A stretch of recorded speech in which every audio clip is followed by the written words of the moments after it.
Good morning, praise the lord. અને રણશિંગડાના મોટા અવાજ સહિત તે પોતાના દૂતોને મોકલશે ને તેઓ ચારે દિશામાંથી આકાશના એક છેડાથી તે બીજા છેડા સુધી તેના પસંદ કરેલાઓને એકઠા કરશે. માપથી લખેલી સુવાર્તા તેનો 24મો અધ્યાય અને તેની 31મી કલમ, 29મી કલમથી 31મી કલમ સુધી વાંચશો. આજનો વિચાર: ખ્રિસ્તમાં અતિ પ્રિયવાલા મિત્રો, પ્રભુ ઈસુ ખ્રિસ્તના સુમધુર નામમાં ફરીને એકવાર આજની સવારની આપ સર્વને પ્રેમી સલામ. પ્રભુના બીજા આગમનની વાત અગાઉ આપણે જોયું કે પ્રભુના આગમન સમયે શું શું બનશે. 29મી કલમની શરૂઆત એ બધું યાદ કરાવતા કહે છે અને તે દહાડાઓની વિપત્તિ પછી શું થશે. સૂરજ તરત અંધકારરૂપ થઈ જશે. હાલની વર્તમાન સમયની સાંપ્રત સમયની જે ગરમી છે અને સૂર્યનો પ્રકોપ જાણે 16 કળાએ ખીલી ગાઢ ઝાડ ગરમી વરસાવી રહ્યો છે. અસહ્ય તાપ અને બફારો અને ગરમી વધ્યા છે. જાણે હમણાં બધું સળગી જશે એમ લાગે છે. અને તાપમાન 46થી 48 ડિગ્રી અને ક્યાંક ક્યાંક 49 ડિગ્રી અને હવે તો 50થી ઉપર પણ જાય એવું અનુમાન લગાવવામાં આવી રહ્યું છે. એટલે કે તાપમાન સતત ગગડી રહ્યું છે ને હજુ પણ વધશે. એવામાં પ્રભુના વચનથી કલ્પના કરો કે સૂર્ય અંધકારરૂપ થઈ જશે. આજે સૂર્ય આટલો બધો ઝળાહળા છે અને પ્રભુના વચન પ્રમાણે કલ્પના કરીએ કે એ અંધકારરૂપ થઈ જશે અને ચંદ્ર પોતાનું અજવાળું આપશે નહીં આપે. ચંદ્રને પોતાનું અજવાળું નથી. એ તો સૂર્ય જે પ્રકાશ આપે છે એ સૂર્યના પ્રકાશને ઝીલી અને તેને પરાવર્તિત કરી પ્રતિબિંબ પાડે છે. હવે સૂર્ય જો અંધકારરૂપ બને તો સ્વાભાવિક છે ચંદ્ર પોતાનું અજવાળું ના જ આપી શકે. અહીંયા થોડું વિષયાંતર થશે પણ જોડી દઉં છું કે આપણો સૂર્ય એ પ્રભુ ઈસુ ખ્રિસ્ત છે. ભજન સંગ્રહમાં બહુ સરસ એક ગીત છે, નાનકડું ગીત નંબર 188. ન્યાયનો સૂરજ છે પ્રભુ ઈસુ, આપે છે તે અજવાળ, સૂરજ છે પ્રભુ ઈસુ.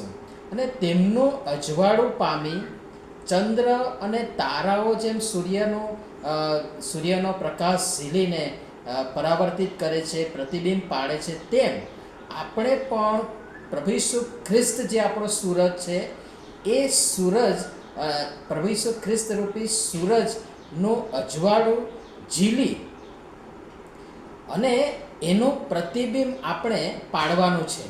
એટલે કે એ સૂર્ય પ્રભુ ઈસુ ખ્રિસ્ત રૂપી સૂર્યનું અજવાળું પામી ચંદ્ર અને તારાઓની માફક આપણે ચમકવાનું છે ને તેમનું અજવાળું, તેમની સુવાળતા, તેમની સાક્ષી અને તેમના પ્રેમને પ્રગટ કરવાનું છે. પ્રેમનું પ્રતિબિંબ આપણે પાડવાનું છે તેમના બાળકો તરીકે, તેના શિષ્યો અને તેમના અનુયાયીઓ તરીકે. પછી લખ્યું છે કે આકાશથી તારાઓ ખરશે. સેંકડો અને હજારો વર્ષોથી જે પોતાની ઠરાવેલી કક્ષાએ સ્થિત છે ને તે તારાઓ ખરશે. હમણાં જુઓ, છાસવારે તારાઓ ખરતા તમે જોશો. ક્યારેક તો આખી રાત તારા ખરિયાનો અદ્ભુત નજારો પણ ક્યારેક ક્યારેક જોવા મળે છે. અને સાથે લખ્યું છે કે આકાશના પરાક્રમો હલાવશે. બ્રહ્માંડમાં અકલ્પનીય ફેરફારો થઈ રહ્યા છે. ઉલ્કાપાત થઈ રહ્યો છે, ઉલ્કાઓ પડી રહી છે, ક્યાંક ક્યાંક આપસમાં ટકરાવ પણ થઈ રહ્યો છે. અને તમે પાછલા 5-1 વર્ષનો અભ્યાસ કરશો તો તમે જોશો કે ગાજવીજ, કડાકા ભડાકા વધ્યા છે. અને પહેલાં ક્યારેય નહોતો થતો એવો ભયંકર ગડગડાટ, કડાકા ભડાકા એ અત્યારે પાછલા કેટલાક વર્ષથી વધ્યા છે અને સંભળાય છે. આ બધું સૃષ્ટિને લગતું થયું. તમે જોશો તો શરૂઆત એટલે કે ઉત્પત્તિથી સૃષ્ટિ તથા માણસ અને સર્જનહાર એકમેકની સાથે સંકળાયેલા છે, જોડાયેલા છે. ઈશ્વરે બધું બનાવ્યું પણ માણસે અને માણસના પાપે બધાનો દાટ વાળ્યો છે, સત્યાનાશ વાળ્યો છે ને એ વગર વાંકે સૃષ્ટિ દંડાઈ. જે પ્રસૂતિની વેદનાથી કષ્ટાતી આજે પણ તારનારના બીજા આગમનની રાહ જોઈ રહી છે. પ્રભુ ઈસુના જન્મ સમયે પણ તારાની વાત આવી અને પ્રભુ ઈસુ ખ્રિસ્તના મરણ પ્રસંગે પણ મરણ સમયે પણ ધરતીકંપ થયો, અંધકાર વ્યાપી ગયો. એટલે કે સૃષ્ટિનો એક આગવો આ બધાની મધ્યમાં એક આગવો રોલ છે. અને ત્યારે માણસના દીકરાની નિશાની આકાશમાં દેખાશે. હવે શું દેખાશે એ સ્પષ્ટ નથી, પણ એની પરિકલ્પનામાં ઘણાએ પોતાના રોટલા શેક્યા છે અને આજે પણ શેકી રહ્યા છે. પણ એ તો પ્રભુના આગમન સમયે જ સ્પષ્ટ થશે. પૃથ્વી પરના સઘળા કુળો શોક કરશે. તે પોતાનાની પાસે આવ્યા, પણ તેમણે તેમને ન ઓળખ્યા, તેમને નકાર્યા, તેમને ધૂતકાર્યા, તેમનો અસ્વીકાર કર્યો, તેમને સ્વીકાર્યા નહીં. માટે તેઓ અફસોસ કરતા શોક કરશે અને માણસના દીકરાને પરાક્રમ તથા મોટા મહિમા સહિત તેઓ આકાશના મેઘ પર આવતો દેખશે. અરે રે, આપણે આ પ્રભુને તારનારને ઓળખી ન શક્યા, અફસોસ છે. રણશિંગડાનો મોટો અવાજ સહિત તે પોતાના દૂતોને મોકલશે.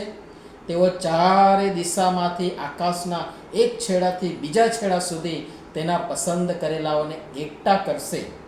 વર્તમાન સમય બહુ જ ભયંકર દોરની નાની શરૂઆતનો છે. સતાવણી, રંજાડ વધ્યા છે અને હજી પણ વધશે.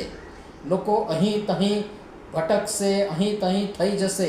પણ તે સમયે ક્યારે પ્રભુ ઈસુના આગમન સમયે એ તમામ વેર વિખેર થયેલાઓને એકઠા કરવામાં આવશે. એ દૂતો ચારે દિશામાંથી આકાશના એક છેડાથી બીજા છેડા સુધી તેમના પસંદ કરેલાઓને એકઠા કરશે. ગભરાશો નહીં, આનંદ કરો, ગીત ગાઓ, આપણા પ્રભુ આવી રહ્યા છે. એ વર રાજા પોતાની કન્યાને લેવા આવી રહ્યા છે ને કન્યાને પોતાના લગ્ન સમયે પોતાના પતિની સાથે જવાનો જે ઉન્માદ હોય, એ લાગણી જેને દર્શાવવા કદાચ મારી પાસે અત્યારે શબ્દો નથી, એ મહેસૂસ કરો.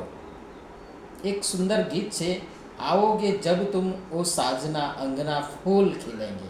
અને ભજન સંગ્રહમાં પણ એક બહુ સરસ ગીત છે, 138 નંબરનો એના શબ્દો છે, મારો ખ્રિસ્ત પ્રભુજી આવશે રે, અમને લેવા સ્વર્ગી ધામ, મારો ખ્રિસ્ત પ્રભુજી આવશે રે.